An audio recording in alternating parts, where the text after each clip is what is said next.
नमस्कार, debate central में एक बार फिर आप सभी का स्वागत है। मैं हूं संजय उपाध्याय। जैसा कि एक बड़ा विषय था जिसकी चर्चा हो रही थी और हम देख रहे थे हाल में ही इस पर बड़ी सियासत भी हो रही थी। सियासत मतलब ये समझिए कि इस पर सवाल कुछ पूछे जा रहे थे विपक्ष की ओर से। ये कहा जा रहा था कि जब आप विपक्ष में थे तब आप एक सूची बताया करते थे या ये कहा करते थे कि इन्हें जिनकी बात चल रही थी अवैध रूप से बसे हुए रोहिंग्या और बांग्लादेशी, पाकिस्तानी, क्या कार्रवाई हो रही है, तो जब सरकार बनी है तब क्या किया जा रहा है, ये प्रश्न अक्सर पूछे जाते थे। लेकिन उसके बाद अब ये जब कार्रवाई शुरू हुई है बड़े स्तर पर, प्रदेश से नहीं का समझिए कि केंद्र सरकार ने इसके दिशा निर्देश दिए हैं, सभी राज्यों को कहा है कि इस पर सघन जांच कीजिए, कठोर कदम उठाइए, बड़ी कार्रवाई कीजिए, पहचान कीजिए। कुल मिलाकर उसके बाद प्रदेश में और पूरे देश भर में हम देख रहे थे अलग अलग स्थानों से ये सूचनाएं मिल रही हैं अलग अलग समय पर। क्या कुछ है, क्या कुछ हो रहा है, इस पर चर्चा करेंगे अपने विशेष अतिथियों के साथ। पहले देख लीजिए एक रिपोर्ट।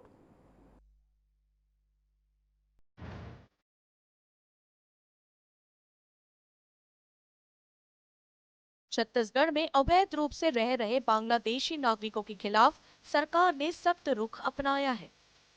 राज्य के विभिन्न शहरों में फर्जी दस्तावेजों के सहारे किराए पर रह रहे इन नागरिकों की पहचान के लिए हर जिले में एसटीएफ की टीम गठित की गई है। ये टीमें ऐसे घुसपैठियों को चिन्हित कर उन्हें होल्डिंग सेंटर तक पहुंचाने का काम करेंगी।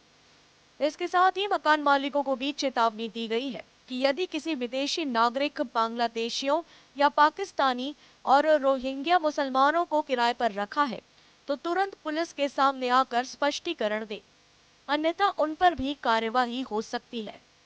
राज्य सरकार ने केंद्र सरकार की गाइडलाइन के आधार पर सख्त कदम उठाने के निर्देश दिए हैं और स्पष्ट करते हुए कहा कि केंद्र सरकार द्वारा बनाए गए नियमों के तहत घुसपैठियों पर कार्यवाही होगी और प्रशासन और पुलिस के द्वारा घुसपैठियों की पूरी जानकारी लेकर उनके मूल क्षेत्र की भी जांच होगी। बांग्लादेशियों और रोहिंग्या मुसलमानों को लेकर अब प्रदेश में सियासत भी तेज हो गई है। कांग्रेस ने आरोप लगाया है कि बीजेपी नेताओं के पास इन घुसपैठियों की सूची चुनाव के वक्त तैयार रहती थी, लेकिन सरकार बनने के 1.5 साल बाद भी कोई ठोस कार्यवाही नहीं हुई। बीजेपी ने अब तक एक भी बांग्लादेशी को बाहर नहीं कर पाई है। वहीं बीजेपी ने पलटवार करते हुए कहा कि उनकी सरकार लगातार कार्यवाही कर रही है और किसी भी अवैध नागरिक को प्रदेश में जगह नहीं मिलेगी। इसके लिए बीजेपी सरकार लगातार कार्य कर रही है। विधानसभा चुनाव के दौरान भाजपा के बड़े से बड़े और छोटे से छोटे नेताओं के हाथ में प्रदेश में कितने बांग्लादेशी हैं, कितने रोहिंग्या मुसलमान हैं, उनकी संख्या, नामों की सूची हुआ करती थी, कौन कौन स्थान में हैं। 1.5 साल हो गया भाजपा की सरकार बने, एक भी बांग्लादेशियों को या रोहिंग्याओं को ही बाहर नहीं कर पाए और अब टास्क फोर्स बढ़ा रहे हैं। तो भाजपा का जो झूठ है उसका पर्दाफाश हो गया है। और 11 साल से केंद्र में भाजपा की सरकार है। इन 11 सालों में भाजपा की सरकार बांग्लादेशी, रोहिंग्या और आतंकियों को रोकने में असफल साबित हो गई है। पहलगाम में जो आतंकी हमला हुआ वो तो केंद्र सरकार की नाकामी है और भाजपा अपनी नाकामी को छुपाने के लिए अगर कांग्रेस पर आरोप लगा रही है तो प्रदेश की जनता देख रही है, वो पूछ रही है कहाँ है वो भाजपा के नेता जिनके हाथ में बांग्लादेशियों और रोहिंग्याओं की सूची थी, उस पर कार्रवाई क्यों 1.5 साल में नहीं हुआ है। देखिए, लगातार हमारी सरकार कार्यवाही कर रही है। जो बांग्लादेशी घुसपैठिए हैं, जो संदिग्ध लोग हैं, उनकी लगातार जांच हो रही है, उन पर लगातार कार्यवाही हो रही है। ऐसे किसी भी व्यक्ति को छत्तीसगढ़ में निश्चित रूप से कोई पनाह नहीं मिलेगा और उन पर ठोस और मजबूत कार्यवाही होगी। और आने वाले समय में इस प्रकार के संदिग्ध लोगों का छत्तीसगढ़ में रहना पूरी तरह से बंद होगा और स्पेशल टास्क फोर्स के गठन से ये छत्तीसगढ़ की सुरक्षा को लेकर ये बड़ा निर्णय है, बड़ा काम है। छत्तीसगढ़ में अवैध रूप से रह रहे विदेशी नागरिकों के खिलाफ सरकार ने अभियान तेज कर दिया है, लेकिन इसके साथ ही यहां मामला राजनीतिक घमासान का कारण भी बनता जा रहा है। एक और जहां सरकार सुरक्षा और नियमों की बात कर रही है, तो वहीं विपक्ष सरकार की मंशा और कार्यवाही पर सवाल उठा रहा है। ऐसे में आने वाले दिनों में यहां देखना अहम होगा कि यह अभियान जमीनी स्तर पर कितना प्रभावी साबित होता है।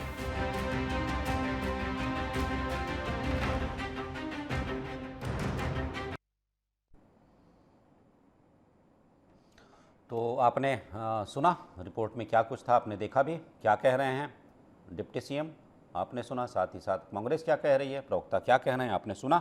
चलिए सीधे चर्चा पर आता हूं। सबसे पहले परिचय करवा दूं विशेष अतिथियों का जो मेरे साथ जुड़े हुए हैं। रविंद्र सिंह हैं, प्रवक्ता हैं भारतीय जनता पार्टी के। रविंद्र जी स्वागत है आपका। अनिल चौहान जी हैं, प्रवक्ता हैं कांग्रेस के। अनिल जी आपका भी स्वागत है। साथ ही साथ रमेश पांडे जी हमारे साथ जुड़े हुए हैं, वरिष्ठ पत्रकार हैं। रमेश जी आपका भी बहुत बहुत स्वागत है। रमेश जी सुन पा रहे हैं? जी जी जी जी जी, शुरुआत आपसे ही कर लेता हूं। रविंद्र जी, आपने तो ये सुना होगा क्या कह रहे हैं कांग्रेस प्रवक्ता, आपने तो पूरी बाइट सुनी होगी। और अब स्पेशल टास्क फोर्स का गठन हुआ है और ये भी कहा जा रहा है कि केंद्र सरकार की गाइडलाइन का पालन होगा। मैं देख रहा था कि ये कार्रवाई तो पहले भी चल रही थी, 2020 में भी मैंने देखा था ऐसे कुछ मामले भिलाई में आए थे। मैं कह रहा हूँ सीधे सीधे पहले जवाब दे लीजिए, फिर मैं दूसरा प्रश्न करूंगा संक्षेप में। सर सबसे पहले तो मैं कांग्रेस के प्रवक्ता को सुन रहा था जी। उन्होंने कहा कि एक भी बांग्लादेशी को बाहर नहीं किया गया। मैं तिथि वाइज बताता हूँ। 9 फरवरी 2025 को रायपुर के टिकरापारा में रायपुर पुलिस और एटीएस ने 3 बांग्लादेशी को पकड़ के बाहर किया। एक का नाम मोहम्मद इस्माइल, दूसरे का नाम शेख अकबर, तीसरे का नाम शेख साजद जी। दूसरा 27 अप्रैल 2025 को रायगढ़ में पाकिस्तानी भाई बहन को गिरफ्तार किए भेजे। तीसरा 17 मई 2025 को भिलाई में बांग्लादेशी पति पत्नी को गिरफ्तार करके बाहर किया गया। ये 3 उदाहरण में बता दिया। कांग्रेस प्रवक्ता ने पूछा कि एक भी किए क्या बता दो, तो उनके मुंह पे करारा तमाचा मैं दे रहा हूँ। अब दूसरी बात, उसके बाद हमने एसटीएफ का गठन कर दिया और मकान मालिक को भी कहा कि आप यदि रखते हैं तो आप भी गिरफ्तार हो सकते हैं। 15 मई को हमारे गृह सचिव, अपर मुख्य सचिव गृह विभाग के, उन्होंने पत्र जारी कर दिया। पूरे पत्र का मैं मजमून नहीं बता सकता, संवेदनशील है इसलिए। बिल्कुल। कि मतलब, और तब तक जब तक कि क्या कहते हैं जो संदेही है उनको होल्डिंग सेंटर पे रखा जाए, उनको उस जगह पर भी प्रमाणित होने को उनको भेजेंगे। हम तो कार्रवाई कर रहे हैं, क्या दिक्कत है? और हमको कह रहे थे कि क्या कहते हैं आप लिस्ट लेके घूमते थे चुनाव के पहले, विपक्ष में तो बिल्कुल लेके घूमते थे भाई साहब, और हमने दिया भी है और आज भी हमारे पास है, इसीलिए हमें कार्रवाई कर रहे हैं। और ये साहस हमने है भारतीय जनता पार्टी के लोगों में, जो बांग्लादेशी और प्रवासी उनको बाहर कर सकते। कांग्रेस में कभी दम था न था, न रहेगा, न वो करने वाले, केवल प्रश्न उठाएंगे और इनका काम ही हो गया प्रश्न उठाना। हम नक्सल मामले में कार्रवाई करते हैं तो प्रश्न उठाते हैं, हम ऑपरेशन सिंदूर चलाते हैं तो प्रश्न उठाते हैं। कांग्रेस पार्टी ने प्रश्न उठाने वाली पार्टी होगी, इसीलिए अप्रासंगिक हो चुकी है और अव्यवहारिक हो चुकी है, इसलिए अपने अस्तित्व की लड़ाई लड़ रहा है। और भारतीय जनता पार्टी अपने गौरव के लिए कर रहा है, छत्तीसगढ़ को नक्सल मुक्त कर रहा है, देश के गौरव को बढ़ा रहा है। कांग्रेस केवल और केवल विपक्ष में रहेगी। अनिल जी जवाब दे लीजिए। वो कह रहे थे धनंजय जी की एक भी किया हो तो बाहर बताइए। रविंद्र जी ने 3 बताए, मैं भी पढ़ रहा था और मैं देख रहा हूँ छत्तीसगढ़ ही नहीं पूरे देश भर में हो रही है कार्रवाई। मैंने राजस्थान देख रहा था और भी अलग अलग राज्य देख रहा था। अलग अलग पैटर्न मिल रहे हैं, अलग अलग मॉडल मिल रहे हैं। कुछ तो ऐसे मिल रहे हैं कि वहाँ से आते हैं, यहाँ पर शादी कर लेते हैं, शब्द नाम से यहाँ रहते हैं, आधार कार्ड पैन कार्ड सब बन जाता है सर, और उसके बाद फिर वो जब जांच चलती है पकड़े जाते हैं। अनिल जी चलिए, देर आए दुरुस्त आए। आप कह रहे थे नहीं हो रही कार्रवाई, वो भाई कहाँ है? अब तो हो रही है ना, तो अब तो आप भी संतुष्ट होंगे जी। सुनिए जी, आपको और सभी साथी पैनलिस्टों को डीओ न्यूज प्लस के विद्वान दर्शकों को नमस्कार। देखिए, यहाँ विद्वान भाजपा के प्रवक्ता रविंद्र सिंह जी ने 7 नाम पुल गिनाए जो संदिग्ध हैं। इनको बाहर नहीं किए, 7 संदिग्ध हैं जिनकी पुष्टि होनी है। दूसरी बात आप ये देखिएगा कि केंद्र सरकार के बड़े बड़े मंत्री, इवन गृह मंत्री भी कह रहे थे कि छत्तीसगढ़ में अकेले कवर्धा में 10,000 रोहिंग्या मुसलमान हैं। हम लोगों ने चिन्हांकित कर लिया है, निकालेंगे। विजय शर्मा जी की ऐसी सैकड़ों बाइट है चुनाव के पहले की। भारतीय जनता पार्टी के छोटे से बड़े नेता तक हजारों की संख्या में छत्तीसगढ़ में रोहिंग्या बसाए गए हैं। मोहम्मद अकबर तो रोहिंग्या मुसलमानों के वोट पे ही चुनाव जीत कर आते हैं। आप कहें संजय जी तो मैं वीडियो प्ले कर दूंगा। और आप जब देखेंगे तो उत्तर प्रदेश में यहां से ज्यादा रोहिंग्या पकड़े गए। वहां भाजपा की इतने वर्षों से सरकार है, केंद्र में भी सरकार है। तो मुझे ये बताइए कि चुनाव में सेंसेशन, देश की अखंडता के साथ समझौता, अपने ही देश में अपने ही राज्य में कहना कि बांग्लादेशी आकर चुनावों को प्रभावित कर रहे हैं। क्या ये 7 मुसलमान पूरे चुनाव को प्रभावित कर रहे थे? क्या देश के गृह मंत्री को माफी नहीं मांगनी चाहिए? भारतीय जनता पार्टी के सभी सांसदों को माफी नहीं मांगना चाहिए कि हमने इतना बड़ा सेंसेशन पैदा किया, देश की अखंडता को लेकर पैदा किया कि पाकिस्तानी रोहिंग्या और मुसलमान बाहर से लाके हजारों की संख्या में बसा दिए गए हैं। उनके वोट से ही कांग्रेस 71 सीटों पे आई है। ये भारतीय जनता पार्टी का स्टेटमेंट होता था। जी। और 6 महीने के अंदर हमारी सरकार आई तो एक एक रोहिंग्या को बाहर करेंगे, उनकी हमारे पास सूची है स्थान सहित। अकेले कवर्धा में 10,000 है, पूरे छत्तीसगढ़ में लाखों की संख्या में बसाए गए हैं। साफ डबल इंजन की सरकार इनकी। अब आप देखिए पूरे 2 साल लगभग होने को हैं स्थिति 2-4 महीने में, और ये 7 नाम गिना रहे हैं लोकप्रिय चैनल पर, और शर्म हमें आनी चाहिए कह रहे हैं। सवाल विपक्ष तो सवाल पूछेगा, इन सवालों पे आपकी झल्लाहट, आप अपनी मर्यादा और संस्कार जो खो देते हैं वो लोकतंत्र की मर्यादा नहीं है साहब। मैं जवाब ले सवाल लेता तो हूं रविंद्र जी उठेंगे, से, रविंद्र जी मीडिया जवाब से ले भी लेता हूं, फिर पूछेंगे, रमेश जी हम के भी पास जाऊंगा। मैं आऊंगा आपके पास। रविंद्र जी से पहले इसका तुरंत त्वरित संजय जी, जब मैं जवाब दूंगा तो नहीं चुप रहिए, बोलिएगा, क्योंकि अभी एक टीवी चैनल में थे, जब मैं बोलता था तो वो बहुत कचर करते। नहीं बोलेंगे, नहीं बोलेंगे। मैंने क्यों कहा? थोड़ा सा ध्यान कांग्रेस रखिएगा को अनिल जी। शर्मानी- अनिल जी, आपको आप कहेंगे डिबेट का समय बढ़ा भी उनकी दूंगा, आदत है बोलने ना। दीजिए, बोलने दीजिए जी। अभी ठीक, मैंने कांग्रेस को शर्म आनी चाहिए क्यों कहा? क्योंकि आपने चलाया वीडियो, उसमें कांग्रेस प्रवक्ता कह रहे थे एक को भी बाहर नहीं किए। तो मैंने आपको 3 तिथि बता दिया, 9 फरवरी 2025, 27 अप्रैल 2025, 17 अप्रैल 2025, नाम समेत बता दिया भाई। तो जब वो बोले एक को भी नहीं भगाया, मैंने पूरा डेट और आदमियों की संख्या बता दिया, तो मैंने कहा शर्मानी चाहिए उनको, हमने तो बता दिया। अब रही बात, कवर्धा में 10,000 क्या कहते हैं रोहिंग्या हैं, कवर्धा में बसे, और मोहम्मद अकबर ने बसाया है, हमने आइडेंटिफाई किया है। आप निश्चित रहो अनिल चौहान जी, वो भी खत्म करेंगे। इसी के दम पे जो जीतते थे ना, जो बोडला अच्छा में, जो रविंद्र जी ये कह रहे हैं, करेंगे। रविंद्र जी आप ये कह रहे हैं कि अभी भी 10,000 रोहिंग्याज हैं जो वहां बसे हुए हैं कवर्धा में? मैंने कहा रोहिंग्या बसे हैं, ये 10,000 की संख्या बोल रहे हैं अनिल चौहान, कहाँ तक मैं नहीं जानता। लेकिन हमको पता है भरपूर संख्या में थे, और पूरा चिन्हांकित है। हमने तो आपत्ति भी किया है, फर्जी है जो आपको मैं कह रहा हूँ, इंतजार कर लीजिए। अभी तो 15 मई को लेटर जारी हुआ है, अभी इनको होल्डिंग सेंटर में रखाएंगे और यहाँ से भारत से लात मार के भगाएंगे। यदि कांग्रेस उसकी रहनुमा बनती है इन बांग्लादेशियों की या अवैध पाकिस्तानियों को, तो इनको मुबारक हो, भारतीय जनता पार्टी स्वीकार नहीं करेगी, बिल्कुल मार के भगाएंगे उनको। ठीक है अनिल जी, लौटूंगा मैं, आप कुछ कहना, लौटूंगा मैं। रमेश जी एक बात बताइए, सुन रहे हैं रमेश जी? हेलो जी रमेश जी मैं ये कह रहा हूं कि ये देखिए, ये तो दोनों बातें हो गई, लेकिन एक मुख्य बात होता है इस इन्फिल्ट्रेशन का कि जो अंदर आते हैं वो कैसे आते हैं। मैं ये बात नहीं कर रहा हूं सरकार की, मैं सरकारों की बात कर रहा हूं। जबकि बॉर्डर पर सिक्योरिटी फोर्स है, चाहे शासनकाल कांग्रेस का हो, कांग्रेस ने भी 10 वर्षों तक लगातार शासन किया, उसके पहले दशकों तक शासन किया है, फिर अभी शासन आप समझिए वर्षों से भाजपा का है। ऐसे में ये इन्फिल्ट्रेशंस कैसे होते हैं और इसे रोकने का उपाय क्या हो सकता है? हालांकि ये बड़ा कठिन प्रश्न है, ये तो इंटेलिजेंस से जुड़ा विषय है, सुरक्षा बलों से, बॉर्डर सिक्योरिटी से जुड़ा विषय है, और कहीं ना कहीं जो राज्य सीमा से लगते हैं उन राज्यों के नेतृत्व की इच्छा शक्ति का भी विषय हो सकता है। रमेश जी। संजय जी देखिए, इस पूरे प्रकरण में आरोप प्रत्यारोप की स्थिति पर नहीं जाना चाहिए, कौन क्या बोल रहा है, उसकी सही स्थिति को समझने की कोशिश करना चाहिए। मैं कुछ स्थानों पर बांग्लादेश और भारत के बॉर्डर के हिस्सों में घूमा हूँ, जहाँ की परिस्थितियों से मैं अवगत हुआ हूँ। उस चीज को मैं आपसे शेयर करना चाहता हूँ, बिल्कुल आपके चैनल के माध्यम से। देखिए, देश की सामाजिक परिस्थिति, भौगोलिक परिस्थिति कुछ अलग रहती है, जहां आप चाह करके भी बहुत कुछ काम नहीं कर सकते जी। आप देखें बांग्लादेश और भारत के जो पूर्वोत्तर का हिस्सा है, पश्चिम बंगाल का हिस्सा है, त्रिपुरा का हिस्सा है, आसाम का हिस्सा है, वो ट्रायंगल रूप से बांग्लादेश की सीमा से जुड़ा हुआ है। अब जब बांग्लादेश की सीमा पर जो है गांव, जो भारत का गांव है और जस्ट उसके बाजू में बांग्लादेश का गांव है, तो उनकी रिश्तेदारियां भी आपस में है, जान पहचान भी आपस में है। बॉर्डर पे कोई रिस्ट्रिक्शन इतना तगड़ा नहीं है कि कोई इधर से उधर नहीं जा सकता।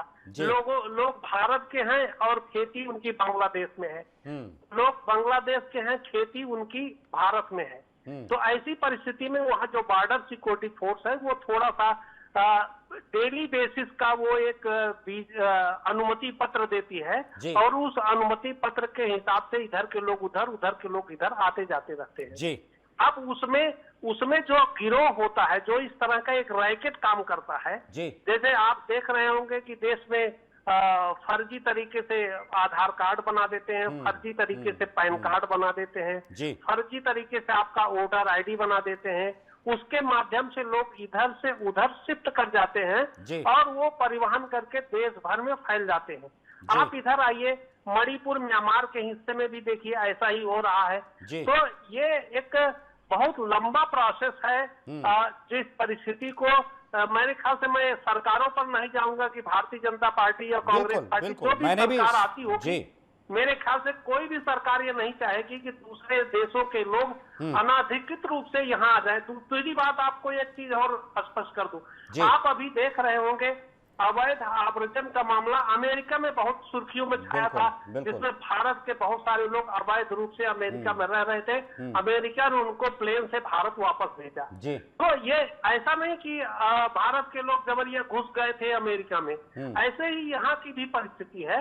ये परिस्थितियां बहुत गंभीर विषय है, उस पे हल्की फुल्की बातें नहीं की जाती। बिल्कुल, बिल्कुल। ये वैश्विक समस्या है, निश्चित रूप से वैश्विक समस्या है। लेकिन वैश्विक समस्या इस रूप में तब आती है सामने कि जब जो लोग आए हुए हैं उन पर कुछ ना कुछ ऐसे आरोप लग जाएं या फिर कुछ ऐसी इंटेलिजेंस के कुछ ऐसे इनपुट्स मिलते हैं कि वो खतरनाक माने जाते हैं, तब जो विषय होता है ज़्यादा गंभीर हो जाता है। क्योंकि आप भी जानते होंगे कि एक संदर्भ समूह होता है, हम समाजशास्त्र में पढ़ते हैं, संदर्भ व्यक्ति होता है, संदर्भ समूह होता है। आकांक्षा जिसकी होती है कि भाई मैं अमेरिका में रहूं, तो एक आदमी मन में ऐसा जो लेकर चलता है, मैं यूरोप में रहूं, तो उसके लिए वो एक लंबे समय से संदर्भ समूह के रूप में होता है, ऐसे में वहां पहुंच जाता है। लेकिन जो बात खतरे की हो रही है कि किन्हीं के आने से अगर देश की व्यवस्था को खतरा पहुंचता है, तब वो दूसरी दिशा में उस पर काम करना होता है, पूरे सिस्टम को। अनिल जी, अब जवाब दे लीजिए। संजय जी, मैं रमेश जी की बात से पूरी तरह सहमत हूँ, बहुत वरिष्ठ पत्रकार है हमारे जी। कांग्रेस तो सिर्फ एक ही बात कह रही है, जो अभी रविंद्र सिंह जी ने कहा कि कांग्रेस को तकलीफ होगी। साहब, हम तो सवाल ही उठा रहे हैं कि वो सूची पता सही, तो सूची कहाँ है। और संजय जी, हमेशा विदेश के लोग जो गलत तत्व हैं, असामाजिक तत्व हैं, आए और प्रदेश में किसी तरह से लॉ एंड ऑर्डर खराब कर रहे हैं, वो अलग विषय है। यहाँ तो भारतीय जनता पार्टी ने इतनी दूषित राजनीति की, उसने कहा कि छत्तीसगढ़ में लोकतांत्रिक सरकारों को चुनने में बांग्लादेशियों का हाथ है। कांग्रेस का वोट बैंक रोहिंग्या मुसलमान है, वो आकर यहाँ बड़ी संख्या में बसे हैं और आज ये कहते हैं साहब हमने 7 को चिन्हांकित किया है। अरे साहब, डबल इंजन की सरकार है, आप कह रहे हैं सूची भी है, पते के साथ है, पर पता नहीं कौन सी मजबूरी है। संजय जी, सवाल इसका है कि राजनीति का स्तर कितना गिरेगा। ऐसे तो 2, 4, 6 केस कहीं भी किसी भी प्रदेश में मिल रहे हैं। निश्चित रूप से मैं रमेश जी की इस बात से सहमत हूं कि भौगोलिक परिस्थितियां क्या है। और संजय जी, एक बात सोचने की है कि लगभग 5-6 स्टेट की सीमा पार करके छत्तीसगढ़ में हजारों लाखों की संख्या में रोहिंग्या मुसलमान और बांग्लादेशी बसे हुए हैं। तो इंटेलिजेंस क्या कर रहा है? 11 सालों से केंद्र की सरकार क्या कर रही है? अमित शाह जी जैसा कद्दावर गृह मंत्री इतना अनिल जी, इतना इसका सूक्ष्मीकरण मत कीजिए। ये 11 वर्षों की समस्या नहीं है, मैं कह रहा हूं दशकों की समस्या है। दशक, कई दशकों की समस्या है ये। 11 वर्ष में कोई बाढ़ नहीं आ गया, दशकों की समस्या है। सूक्ष्मीकरण नहीं कर रहा हूं आदरणीय जी, मैं सिर्फ एक बात कह रहा हूं कि ये भाजपा के आरोप हैं कि विगत कुछ वर्षों में मोहम्मद अकबर ने लाकर बसा लिया।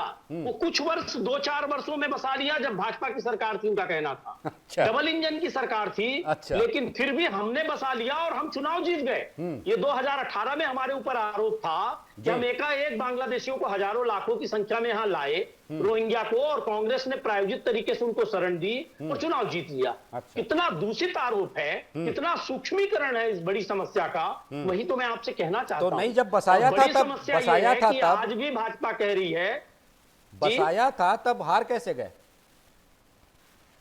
हाँ, अब वही तो समस्या है। और बड़ी बात ये भी देखिए कि अभी भी भाजपा कह रही है, रविंद्र सिंह जी से लेके सारे नेता कह रहे हैं कि हमारे पास सूची भी है, नाम भी है, स्थान भी है, पता भी है, निकालेंगे। पर 2 साल हुआ है, अभी रुकिए। मतलब विदेशी नागरिक आकर बसे हैं, दस्तावेज फर्जी हैं और डबल इंजन की सरकार है, सारा सिस्टम हाथ में है, फिर भी निकालेंगे।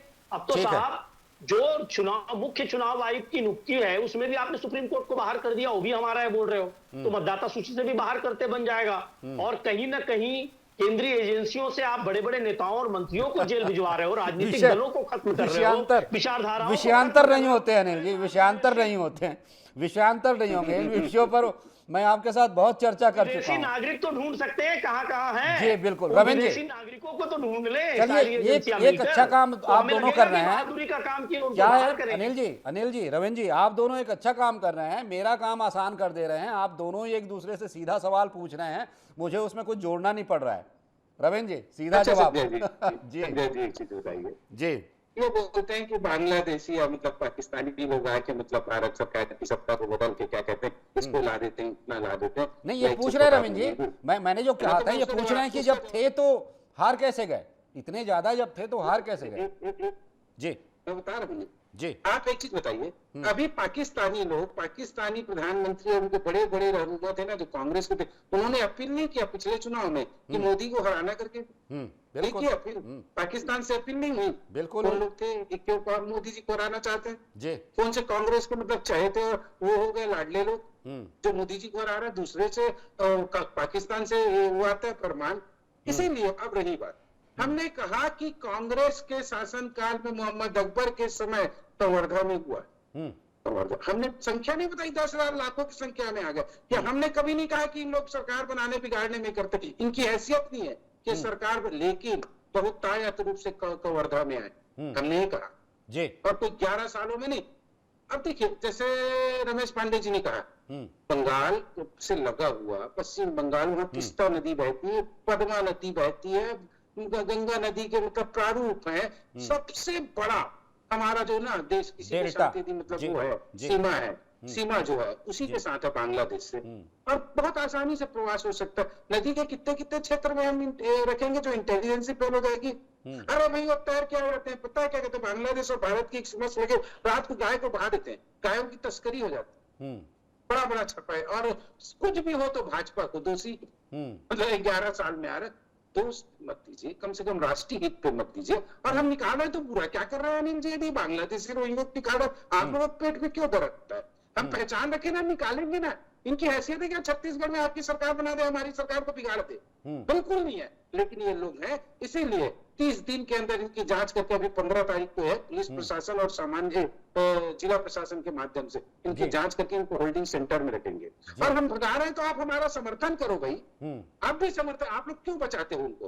अब पाकिस्तान से जब नारा जारी हुआ मोदी जी को हटा, आपको विरोध करना था कि भारत के मामले में आप कौन होते हो बोलने वाले? अरे तब दिखता है आप राष्ट्रीय और अखंडता की बात करते हो तो आपको हर चीज में भाजपा का विरोध करना, आरोप लगाना। यदि रोहिंग्या है, हमारे पास सूची है, हम तो बोलते हैं।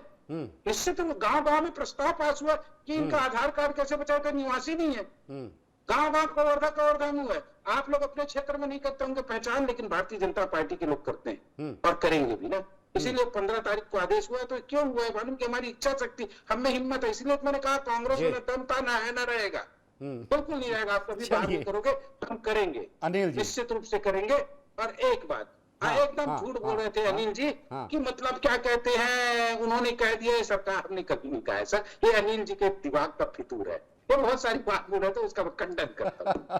अनिल जी संक्षेप में। संजय जी, मैं रमेश रविंद्र जी को कम से कम 15-20 वीडियो भेज दूंगा जिसमें अमित शाह जी से लेकर सारे लोग कह रहे हैं कि लाखों की संख्या में छत्तीसगढ़ में रोहिंग्या बसाए गए। दूसरी बात, हमने विधानसभा में सवाल उठाया इनकी सरकार बनते ही कि साहब आप रोहिंग्या को क्यों नहीं निकाल रहे हैं। अभी भी हम सवाल उठा रहे हैं साहब, वो हजारों की संख्या में आप बताते थे हैं कहां, तो हम कहां बचा रहे हैं साहब? हम तो कह रहे हैं आपने बताया, और अगर आप जानते हैं, पता है, लिस्ट है, सब है, फिर भी बचा रहे हैं, तो आप कैसे राष्ट्रभक्त हैं? आपको पता है सब कुछ, फिर भी, और डबल इंजन की सरकार है, फिर भी आप बता ही नहीं रहे कौन है और नहीं निकाल रहे हैं। हम तो वही सवाल उठा रहे हैं। जब से आपकी सरकार बनी है, विधानसभा में घेर रहे हैं, सड़क पे घेर रहे हैं, आपसे सवाल पूछ रहे हैं कहां है साहब, निकालो उनको, और आप निकालने को तैयार नहीं है। सवाल भी आप ही ने आरोप लगाया था और आप ही निकालने को तैयार नहीं है।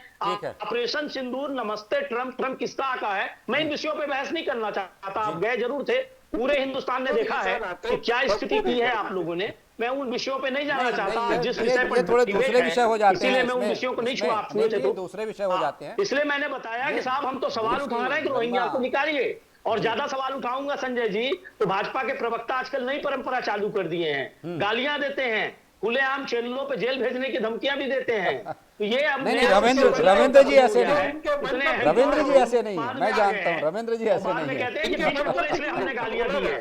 ठीक है, अब इनके ठीक है, दिमाग में वो भरा है तो मैं क्या करूं। ठीक है, ठीक है। लेकिन क्या बात है ना रविंद्र जी और अनिल जी, आप दोनों को मैं कह रहा हूँ, आप जो कह रहे हैं ना कि अगर पार्टियों के पुराने वीडियोस, पुराने अगर स्टेटमेंट्स जो कहा गया है ना, वो अगर हम लोग दिखाने लग जाए ना सर, तो मुश्किल सारे पार्टियों की मुश्किल हो जाएगी कि तब क्या कहा था, अब क्या कहा है। तो इस विषय को रहने दीजिए। ये पार्टियां हैं सर, ये राजनीति है। एक बड़े लेटेस्ट है, पुराने मत दिखाइए। एक पुराने नेता थे, बहुत पुराने नेता, मतलब मानिए कि वो चाणक्य कहा जाता था उन्हें। उन्होंने कहा था कि चुनाव ये सबूत कहाँ गया जेल से। चलिए मैं ज़्यादा समय नहीं लूँगा। मैं कह रहा हूँ कि ऐसे वीडियोस छोड़िए, क्योंकि ऐसे वीडियोस आप दोनों के पास हैं। रमेश जी एक बात बताइए, एक जागरूकता की भी अपील जो की गई है, हम भी अपने टेलीविज़न के माध्यम से करेंगे, चैनल के माध्यम से करेंगे। जो मकान मालिकों से कहा गया है कि भाई आप थोड़े से अवेयर हो जाइए, जागरूक हो जाइए।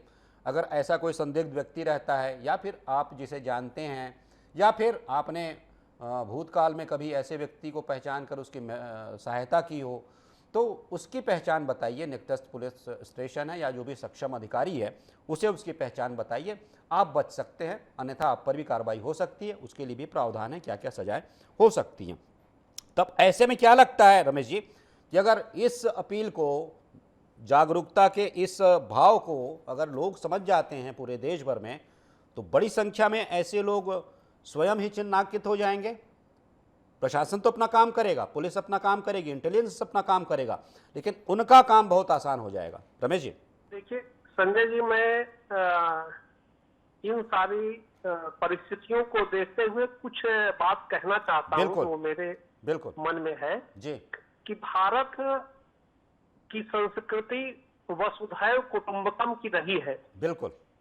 अगर हमारे देश में दूसरे देश का कोई व्यक्ति ऐसा है जो परेशान है, जी, भूख से पीड़ित है, परिस्थितियों का मारा हुआ है, और हमारे यहाँ आता है, तो उसकी जीवन रक्षा करना हमारा नैतिक धर्म भी है जी, और दायित्व भी है। बिल्कुल। लेकिन इस व्यवस्था की आड़ में कुछ अवांछनीय तत्व भी गलत हरकतें भी करने लगते हैं। तो मैं ये कहूंगा कि जो देश की सरकारों की ये जिम्मेदारी है, प्रशासन तंत्र की जिम्मेदारी है जी, कि वो जो भी व्यवस्था बनाए, अगर कोई व्यक्ति ऐसा काम कर रहा है जो देश के हित में नहीं है, देश विरोधी कृत्य कर रहा है और जी, दूसरे देश से आकर कर रहा है, जी, तो उनके खिलाफ तो जरूर कार्रवाई होनी चाहिए। उनका कान पकड़ के जरूर देश की सीमा के बाहर भेज देना चाहिए। जी, बिल्कुल। लेकिन जो लोग लंबे समय से रह रहे हैं और भारत में ही रह करके अपने जीवन का अंतिम समय गुजारना चाहते हैं, तो सरकार को ऐसी कुछ व्यवस्था करनी चाहिए कि वो भारत के हो जाएं और भारत के नागरिक बन जाएं, यहाँ की नागरिकता ले ले और यहीं रहे आराम से, कोई दिक्कत नहीं है। लेकिन जो भारत में रह करके भारत का नुकसान करना चाहते हैं, उनके खिलाफ जरूर कार्रवाई होनी चाहिए। उसके लिए हमको, कांग्रेस को, भारतीय जनता पार्टी को, सरकारों को, सबको एक साथ हो जाना चाहिए। बिल्कुल, क्योंकि देखिए इसके लिए तो प्रावधान भी किया गया था। एक जो कानून बना है उसमें स्पष्ट किया गया है कि जो अन्य देशों में जो हिंदू रहते हैं, जो ईसाई हैं, जो पारसी हैं, जो बौद्ध हैं, जैन हैं, कुछ 6 लोग हैं, अगर ऐसे लोग हैं जो कि धार्मिक आधार पर, क्योंकि जो अल्पसंख्यक वहाँ पर रहते हैं उनके पीड़ित अक्सर होने की बात होती है, तो वो यहाँ की नागरिकता उनको किसी नियमावली के तहत दी जा सकती है।